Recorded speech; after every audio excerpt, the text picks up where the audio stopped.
But good afternoon.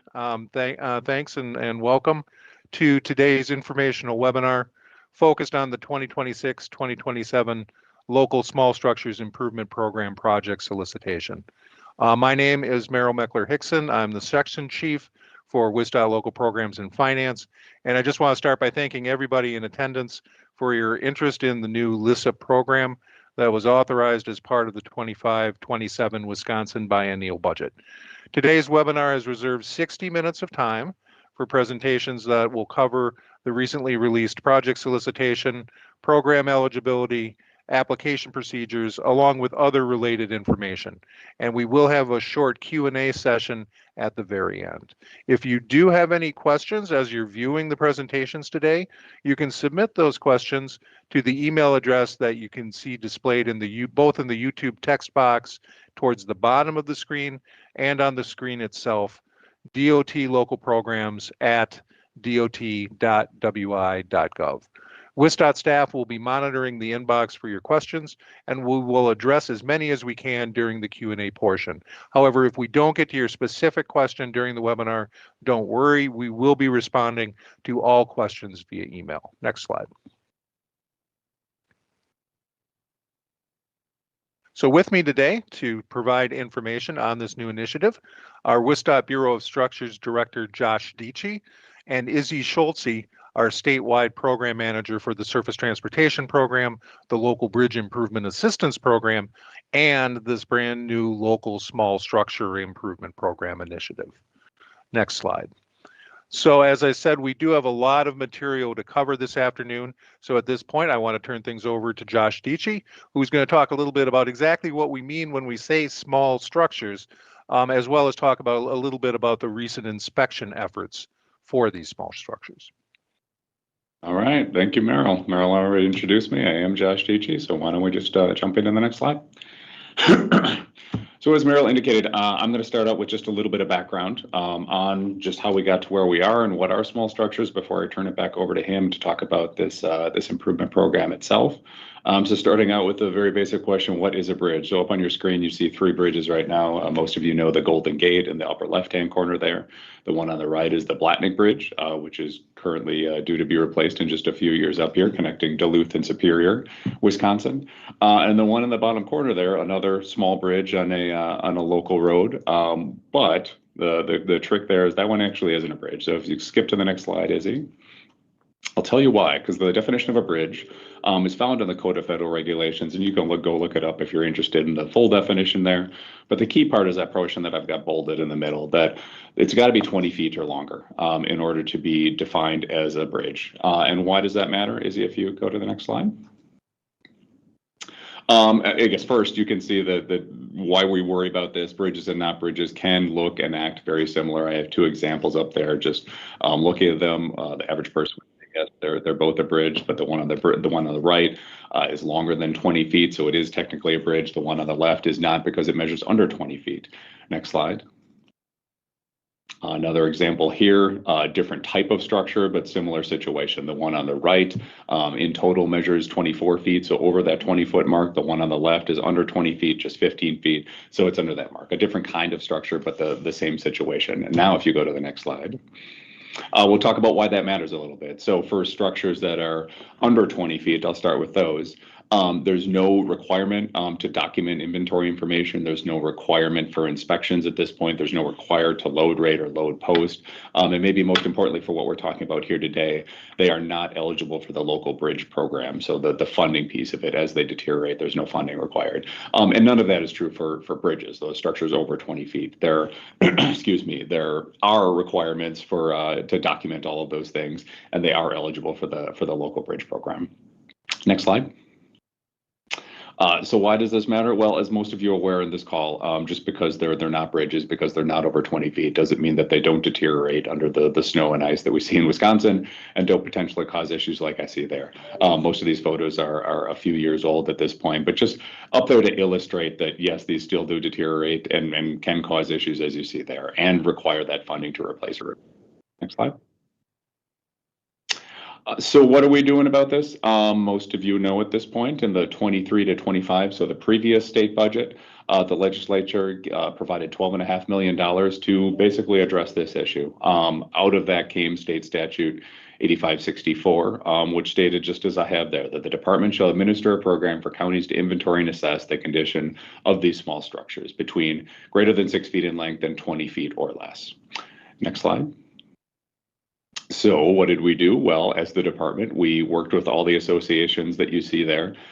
Really was a great collaborative effort working together over the last couple years now, 2.5 years or so, to get this done. Next slide.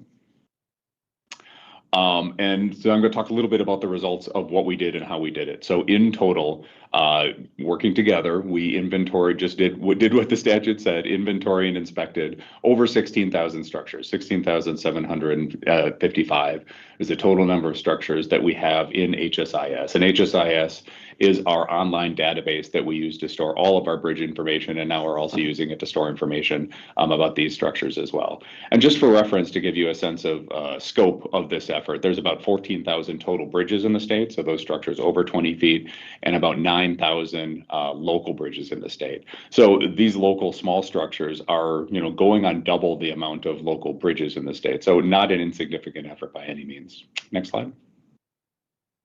So how did we do this? Well, the inspections were performed on these structures by Wisconsin certified bridge inspectors, so the same people that are qualified to inspect bridges in the state.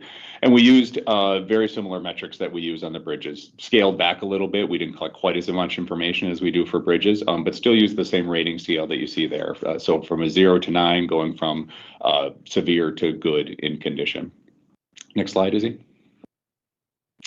The way that we did that kind of broke it up into two separate categories. So counties were responsible for inspecting the county system, and they could do that with either county staff if they were qualified inspectors, or could hire a consultant of their choice. And for the city, town, and village inspections, we broke the state up into regions like you see there in that map, and then solicited for consultants to do the inspections in each of those regions. And you can see the particular consultants that were responsible for inspections in each of those regions. Next slide. So current status, what we ended up with those inspections. You can see about 90% of the structures were in good or fair condition, with a specific breakdown there, which left us with about 10% total in poor or severe condition. And you can see the actual numbers there. So that meant about 100 structures in that severe condition, and about 1,500 structures roughly in poor condition. The sub-bullets that I have there are kind of a rule of thumb. I mean, obviously we want to look at this on a structure by structure basis in terms of what the needs are. But kind of rule of thumb, we like to say that in poor condition, they're likely going to need some kind of action in the next 5 to 10 years, again, dependent on the specific structure. And those ones in severe condition, those 0 to 2 condition ratings, really need some kind of attention now. Potentially closing, potentially load posting, potentially restricting to partial traffic or in some other way. And yeah, no, you can go right to the next one, Izzy. That's great. Just a few slides coming up here with some photos of what some of these severe structures look like. Some of you are aware. If you look at the first one from the side, yeah, it looks like a small bridge. Once you go look underneath it, though, yeah, you can go to the next slide there. You can see the steel girders that are supporting that were in pretty bad shape at the end. And I want to focus on the bottom note that I have there as well. Want to make it clear that we're not trying to point the finger at anyone for these structures getting in this condition. Looking at a structure like that, I think there's no reason for the local owner to think that wasn't a bridge. I mean, again, to the layperson, unless you know specifically that a structure has to be over 20 feet to be qualified as a bridge and thus be inspected on a regular basis, I think the average person would look at that and say, yep, that's a bridge. So my county guy is probably taking care of that. So just wanted to make that point there. Yeah, good. Next slide, please. Just a few more photos here, similar, a steel girder structure here on a small local road. But if you just flip to the next slide, looking underneath it again, steel girders in very rough shape. You can see some large holes there. So these would be a couple of examples of something where we would want to take some action right away. And I believe both of these structures were closed shortly after the inspection results were found. Next slide. And then just wanted to show a few more pictures of different type of structure, but still in severe condition. You can see from the end there, you can already see some deterioration. If you click to the next one, I think we get a little better view You can see there was already some crushing going on there, and so the local owner had taken some action to try and prevent that. But this is one where, again, is likely going to need some action to be taken in very immediate future.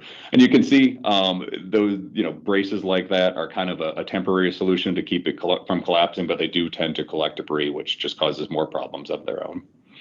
Next slide, Izzy. So what we need from you, I like to stress this as we're going throughout this, we are facilitating the effort, but in the end, these are local structures. They are locally owned. So this is a little bit after the fact. These inspections have been completed now. But we like to stress safety first, right? If you know that you have a structure like this and the inspectors let you know that you have a structure that's in particularly poor condition, please take the action as needed. I can't speak to what that is for every structure, but some of these, if you know it is in terrible shape, we want to make sure that the public traveling over it is safe. So if it needs to be closed, it needs to be closed. If it needs to be restricted, please restrict it. Next slide. So as I get to the end here, I wanted to go through a few kind of common questions that we've gotten before I toss it back to Izzy and Meryl to talk about the actual replacement program. But some of the questions that we've got the main question we've got is I looked on the list of structures or eligible structures and I don't see one that I had in there. What happened? Why is it missing? So there are probably a few different reasons why that could be the case. And if you have questions on specific ones, certainly you can reach out to us. Our contact information will be at the end. But the main reason why is once the inspector went out there, it actually measured the structure. It was determined to be too short. It has to be greater than 6 feet in order to be eligible for this program. And you can see by the measurement that I'm showing there, not the length of the barrel if it's a culvert pipe, but the measurement that I'm showing on those photos. Next slide. So another reason why you might not be seeing a structure on the list is that it was too long. So sometimes there were, I think, over 100 structures that we found that once the inspector actually went out and measured it, it was over 20 feet, which means that it's actually a bridge. So it goes into that category, and all of those requirements take place. Now there are inventory information requirements, there's inspection requirements, and the positive would be that it is eligible for the local bridge program and funding through that. And as you can see, yeah, there's the number. We found about 150 new bridges as opposed to this process, or as we went through this process, and those structures were assigned a bridge number and just kind of fall into a different category now. Next slide. And then finally, I believe, the other couple of reasons why you might not be seeing it in there, sometimes incorrect information was entered. Sometimes I know the wrong owner was put in. It was a town structure, but it was entered as a county structure, so you might not be finding it that way. Or the incorrect road or location might have been put in, and when the inspector went out to go find it, they couldn't find it. So those are things that we can potentially rectify, but that might be why you're not seeing it now. And then the last reason was that the structure might have been determined to be ineligible because it wasn't on a local road. We found some that were maybe on pedestrian paths, some on private driveways, or other private roads. And those, in order to be eligible, it needed to be on a local road. Next slide. Yeah, I think that's all I've got for my part. I do like to wrap up by saying thanks to all those involved. It was a big effort. As I said before, over 16,000 structures were identified, put into the system, and inspected, all in a relatively short time frame for the scope of that work. So thank you to all involved. We certainly wouldn't have accomplished it without the help of our local partners. So thank you. And with that, I will turn it back over to Izzy and Meryl. All right, well, thank you so much. I am Izzy Schultze. I am the statewide LICIT program manager. All right, and I'm here to talk to you guys about the new local small structure improvement program. All right, so what is this program? LICIT is a one-time appropriation authorized as a set-aside of up to $30 million from the ARIP, or Agricultural Roads Improvement Program, in the 2025 to 2027 Wisconsin biennial budget. This program aims to inspect, repair, or replace deteriorated culverts and small structures in the state of Wisconsin. For this program, we will be funding projects at up to 90% state cost share.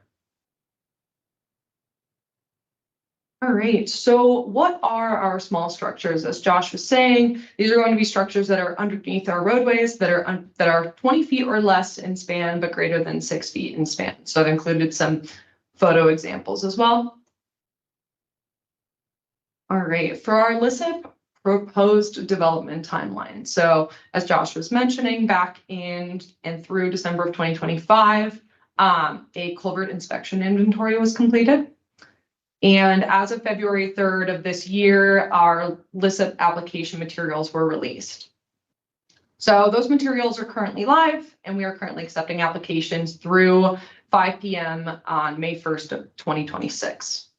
So we anticipate finalizing those project selections in June of this year. And then we anticipate that the Secretary and the Governor will be announcing those project awards in July of 2026. All right, so for our application, we will be using AccessGov, and we currently are using AccessGov, which is the same method that was previously used for the rollout of the 2024 through 2025 ARIP. Applications, again, were opened on February 3rd and will be due on 5 p.m. of May 1st of 2026. We do encourage you guys to submit those applications early so that they can begin to be considered. Applicants are able to submit multiple structures in a single application if those structures serve the same drainage function and they're less than 20 feet apart. If an application includes structures of different ratings, the rating referenced for scoring purposes will be determined by the lowest rated involved structure. We do have no municipal application limit for structures with severe condition rating, which is going to be that 0 to 2 section. And municipalities are limited to 2 applications for structures that have that poor condition rating, which is going to be 3 to 4. For structural eligibility, and to help you guys determine whether or not the structures that are in your guys' municipalities are eligible, we have 2 places to determine. Those are going to be either the small structure assessment data or the local structures map. These are both going to live in the solicitation resources portion of the LISIP webpage. So what are these documents? The small structure assessment data we do have on our website in a PDF version and also an Excel version. The document is going to have the structure ID and municipality and ownership of the structure, where the feature exists on, where it's under, its configuration, and then the minimum rating. So if you're looking to determine whether or not a structure that you have is eligible, that minimum rating is going to tell you where it is. And again, we are only taking applications for structures that exist in that 0 to 4 condition rating. The other way to check if your structure is eligible is going to be through the local structures map. This is an ArcGIS map that is interactive, where you can zoom in on the state and zoom into your municipality, even to street level, and determine whether or not a culvert in a section of your municipality is eligible. I've included a legend of the colors on the side. The colors on the map are going to be between red, yellow, orange, and green. Those colors have been aligned to the condition rating that your structure has been given. So again, it will be considered eligible if your structure has a red indicator for color or an orange indicator. To go a little bit further into the map itself, you can zoom in to the map. You can zoom in even further than this picture implies. And then you can click on a specific structure that's an icon on the map, and it will pop up this local structure ID and the structure information. The value that is on this map and on that pop-up that's considered for LISIP eligibility is going to be that overall rating. So this structure that I specifically have clicked on for this purpose is going to be a structural rating of 2.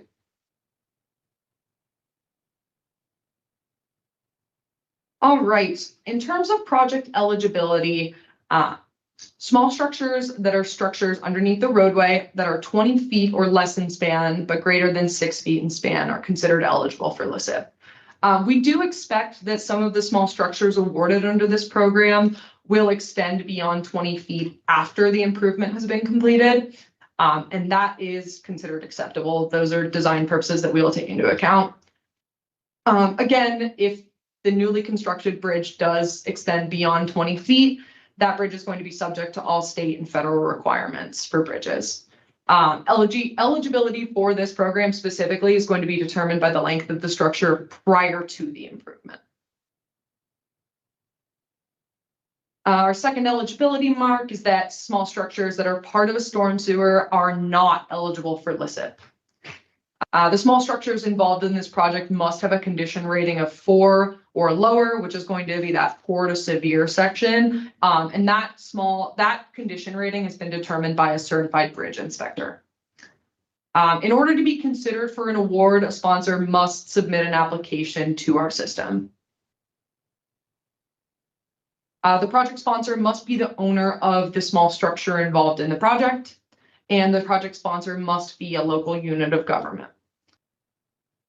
In terms of paving, the amount of paving included in this project should be limited to the minimum safe approach distance to the structure as defined by a certified engineering assessment.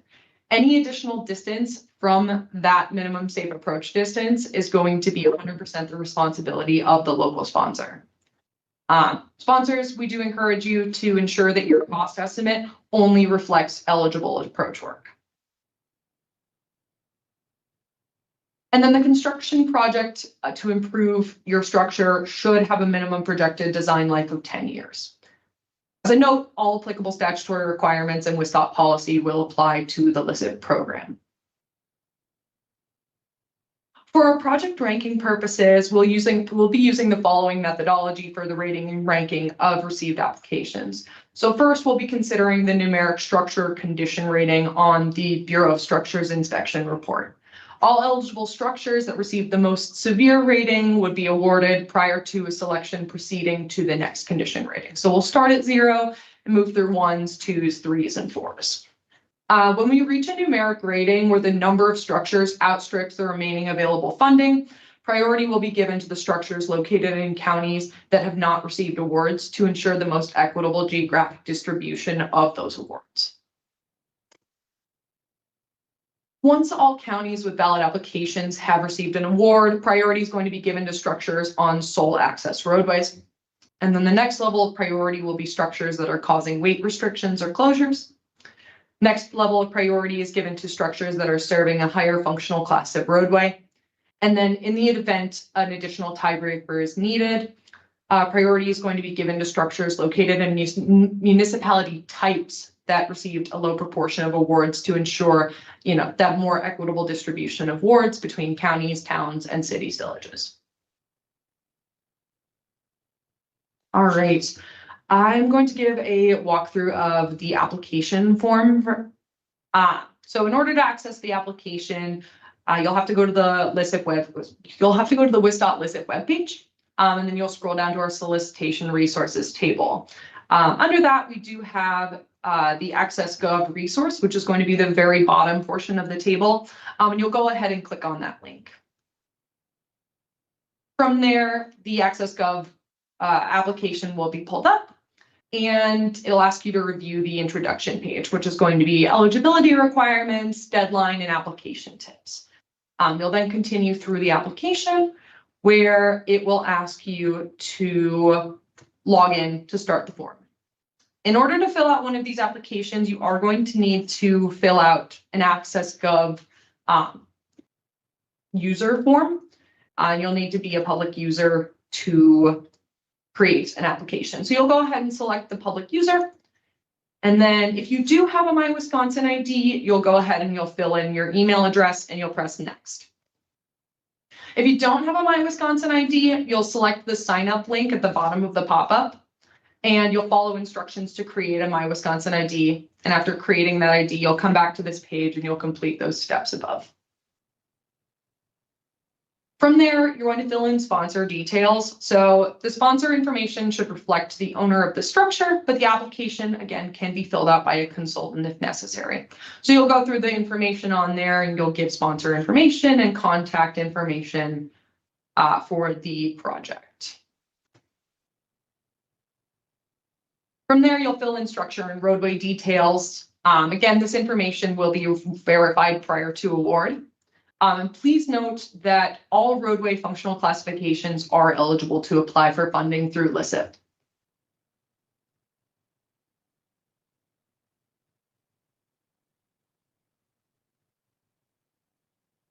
Multiple structures can be added to a single application, again, only if they serve the same drainage function and they are less than 20 feet apart. So in order to do that, you'll go ahead and select the structure identification here.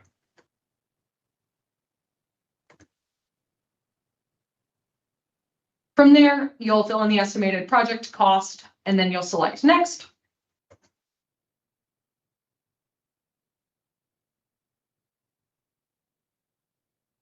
And then you'll fill in the certification and select next. This is where you'll designate if you are a consultant or an affiliated party with the municipality.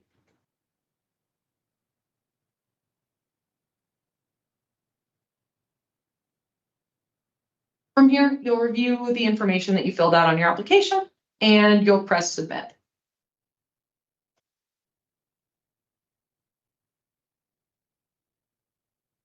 Again, our LISIP application has a deadline of 5 p.m. on May 1st of 2026. We expect to be doing application review and selection through May and June of 2026.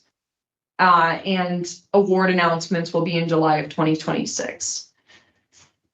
The department will reach out to sponsors selected for award for additional information about proposed work on the structure and cost estimate prior to issuing an SMA or a state municipal agreement. We're doing this for two reasons. Underestimation of costs will flow back to local sponsors as awards will be capped.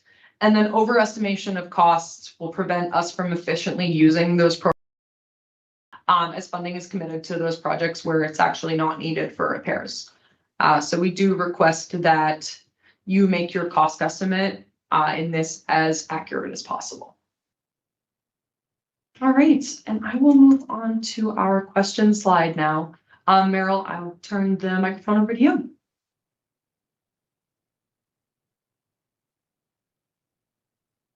All right, fantastic. Thanks, Izzy. Okay, well, I know we have a number of questions that have come in over the last week since we released the LISIP application materials, as well as during the webinar today that we wanted to make sure that we addressed. So certainly one of the most common ones that we've gotten has been, when is the deadline for submitting a LISIP application? I know Izzy mentioned this, but just to confirm, that deadline is Friday, May 1st, 2026 at 5 p.m. So definitely everybody, please make sure to have your materials submitted by that deadline. If at all possible, try and submit earlier to make in case you run into any problems with your technology. Another common question is how to submit the application. Izzy also, I know, covered this, but LISIP applications are submitted through the Access.gov online portal, and you can find that link to the portal on the department's LISIP webpage.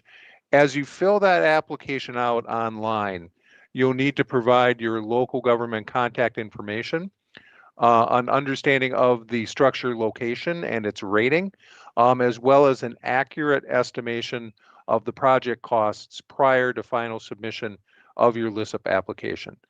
I do want to stress, and I know Izzy talked about this a little bit, that having an accurate estimate is extremely important. All LISIP awards are going to be capped at the award amount or 90% of eligible costs, whichever amount is less. So note that change management cost increase requests are not something that are going to be allowed for LISIP projects. And this means that if your project is initially underestimated at the time of application, and then you subsequently get a project award, any project costs above the award amount are going to be your responsibility as the project sponsor. Conversely, if your project is overestimated, then you're tying up funding that potentially could be used to improve another structure elsewhere in the state. Unlike some local road improvement projects, any project savings that might result from completing a LISIP project don't remain with the project sponsor. They will revert back into the LISIP program for redistribution, and the department does have a limited time to make awards with this LISIP funding based on some of the statutory restrictions that were included as part of the 2025-2027 biennial budget that established the program. Another common question has been when the LISIP awards are going to be announced. Right now, tentatively based on the May application deadline, we are anticipating that awards are going to be announced in June or early July after the applications have been reviewed by WisDOT staff and the final list of awards is approved by the WisDOT secretary. Another common question that we've gotten about project estimates: where do I go for help putting together the project estimate for my LISIP application? That is definitely a great question. And if we can go to the next slide, we do have a number of resources that are available to assist LISIP applicants with project estimation. We strongly encourage you to work with any of the individuals on this slide to help put together an accurate project estimate or for guidance in putting together project estimates prior to submitting your LISIP application.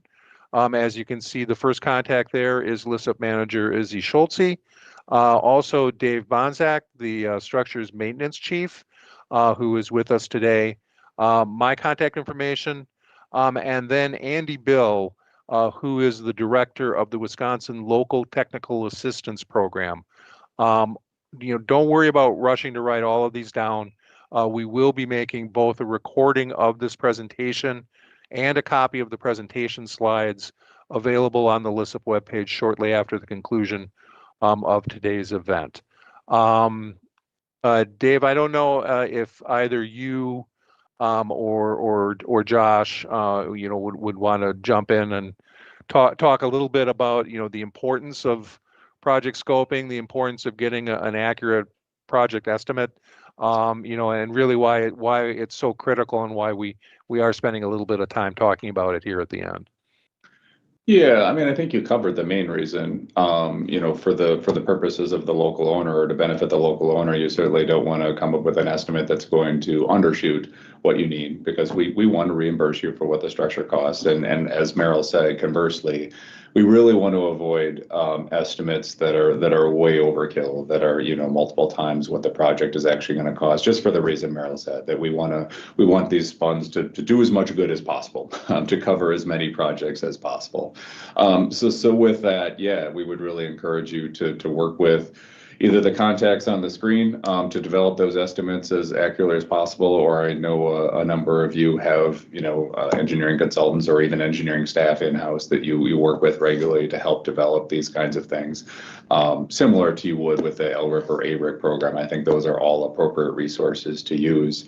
One question that we've been asked a handful of times in terms of what are the design requirements of these, and I think it was kind of addressed a little bit before, but again, similar, to my understanding of the ARIP and LRIP program, we want to follow kind of the appropriate standards that are out there, WisDOT standards that are out there. So the guidance in our FDM, our Facilities Development Manual, is a good spot to look for these, since these are structures. Following the WisDOT Bridge Manual would be another appropriate place. As well as the relevant state statutes and admin code. I know there's some guidance in there too in terms of minimum design requirements and design geometries, those kinds of things. So really right in line with kind of what has been historically done with the ARIP and LRIP and kind of local program bridges as well. So yeah, I guess the bigger picture message is really try and do the best you can to get an accurate scope as possible to try and do the best we can with this program. Dave, anything to add on to that? Okay, I think that's what we got for now, Meryl. Unless there's other specific questions on it that we'd be happy to try and address as well. No, I think hopefully that's covered it. If there are any additional questions, definitely feel free, to continue to reach out. to the, to the folks whose contact information is provided here on the screen. Yeah, and maybe one thing I would add to that. I mean, Meryl's correct. Any of the people on the screen, be happy to help as we can.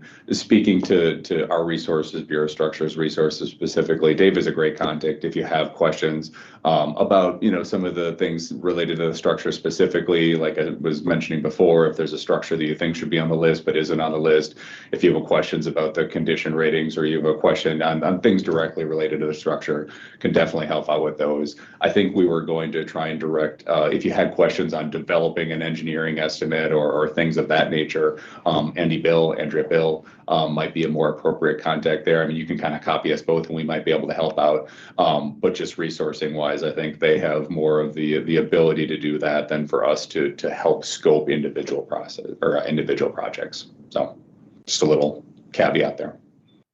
All right, fantastic. Thanks, Josh. Yep. So another question I know that we've gotten, and we've gotten this one a lot.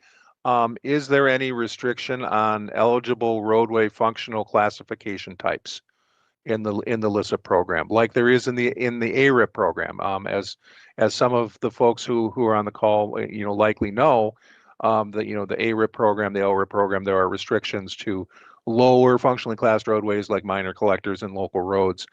So this is a great question, and I want to make sure that I'm highlighting during this webinar. The answer is no. There is no functional class restriction in LISIP. A small structure 20 feet or less in span and greater than 6 feet in span on a roadway of any functional class, be that local road, minor collector, major collector, etc., is potentially eligible for LISIP funding, provided, of course, that it does meet other eligibility requirements, such as the structure rating condition. There is a rating requirement that also plays into eligibility, obviously. So the last question I have that came in previously before I turn things back over to Izzy, and it's definitely one that I wanted to highlight, is how much roadway approach work is eligible for funding through the LISIP program. Definitely, we want folks to keep in mind that LISIP is a program ultimately, right, that is intended to fund the repair of small structures, not adjacent roadway work that may be, may be part of a larger project. This means that, very similar to the local bridge program, the LISIP program will allow for up to 50 feet of approach work as eligible project expenses. Any additional approach work may be considered eligible for funding, but it would need to be accompanied with a sound engineering justification to allow that additional work to be considered eligible. So with that, Izzy, do you have some other questions that you are ready for? And I'll take a look through the chat as well. Yeah, I do have some other questions. So one of the questions that we received was regarding, the amount of applications that can be placed for structures from a single municipality.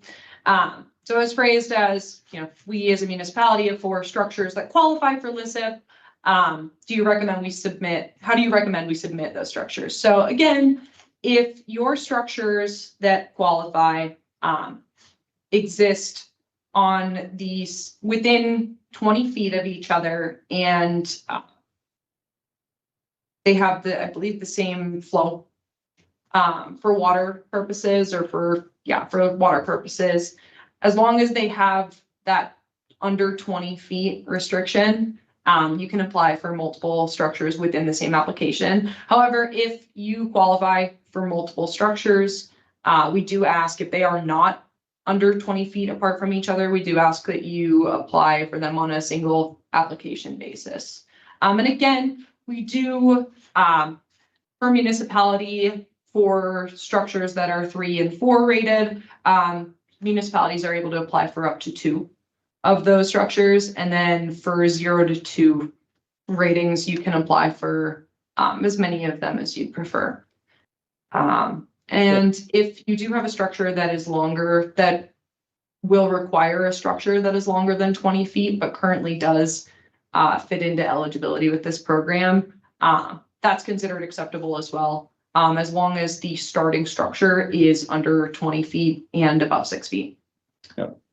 No, I was gonna say, I can explain that maybe a little bit since it seems like we have some time. So just to elaborate on what Izzy was saying about the structures and how far apart they are. We put that language in there, just understanding that there are some structures out there currently. So I'll just use an example. Maybe you have two 6-foot pipe culverts that are spaced, I don't know, say 8 feet apart. And so they qualify as two separate structures now. They have two separate structures IDs. But like Izzy said, they're servicing the same creek or the same small river or whatever it is. And so that we know when they're replaced, they're likely not going to be two structures. It's going to be kind of one larger structure, one bigger pipe or one bigger box culvert. That's the intent of that. We wanted to capture those. So that's what she was referring to there. Thanks, Josh. Yep. Did also get another question asking if LICIT funding can be used to cover a portion of a culvert. So for instance, a culvert that as a total was rated a 4 or under, but the worst section only exists under a portion of one road, that's acceptable. We will take applications for that as well. We received a question on whether or not retroactive costs can be reimbursed. So costs that were incurred prior to, this project being, or this program being announced, or costs incurred as you guys have already applied and you're waiting to hear back on whether or not you get an award. For LICIT, any costs that are incurred prior to the receipt of your fully executed state municipal agreement are not considered eligible for reimbursement through LICIT. So in order to have costs that are considered eligible, you'll need to have an award and a fully executed SMA. One question we've gotten a lot is, how do I specifically know if my structure is eligible? If you have an inspection report for that single structure, it's going to be listed as the culvert condition rating. On the small structures map, again, it's going to be those orange and red colored icons that are considered eligible. And then on the small structures assessment data, that minimum rating column is going to be what's considered for eligibility. Great. Meryl, I think that's all the questions that I have. Yeah, and we have some others in the chat or in coming into the inbox. Josh, I know Wapaka County is saying they have a structure in LICIT that is has a structure on the Excel inventory document that is not on the map, and they're just looking for that, I guess, to be added. Yeah, we'll take a look. I guess the best thing would be to send an email to the contacts they were listed before, I guess specifically Dave, and we'll take a look and see why it's not on there. Sometimes I guess I will say it could just be a miss on our part. That is certainly possible. It's a lot of structures. It might just be that the coordinates were input incorrectly, or something was flipped around, transposed in that. But yeah, we can take a look if you get us that information. Another question that we've gotten a couple times now, including from Stevens Point, there's what happens with structures that may be joint, owned by joint municipalities. Say it's right on the township range line, and half of it's owned by one municipality, other half is owned by another municipality. How are we going to handle that? And at this point, if you could just follow up in these cases, we're hoping that for the small structure program, there aren't going to be a lot of these examples, because we're talking about fairly contained project areas. But if you do have some specific examples, if you could just reach out to Izzy, we'll take a look at those individual situations and find out. I mean, we do certainly accommodate joint projects in LRIP and joint projects in ARIP, and we likely will follow the same basic type of format. Izzy, anything else that we can? I think this is retroactive. Shared between two towns. Do you see anything else? And again, everybody, if there's a question in the chat, we are going to be going through all of these, putting together a Q&A document and then putting that up on the webpage as well. But if we don't get to your question today, we definitely will be answering it. We definitely will be answering it via email. So is there anything else? Nothing that I'm seeing on my end. Okay, great. Well, that's it. Thanks, everybody. Do appreciate everybody's time and interest in the LISA program, and thank you for your attendance today. And everybody, enjoy the rest of the day.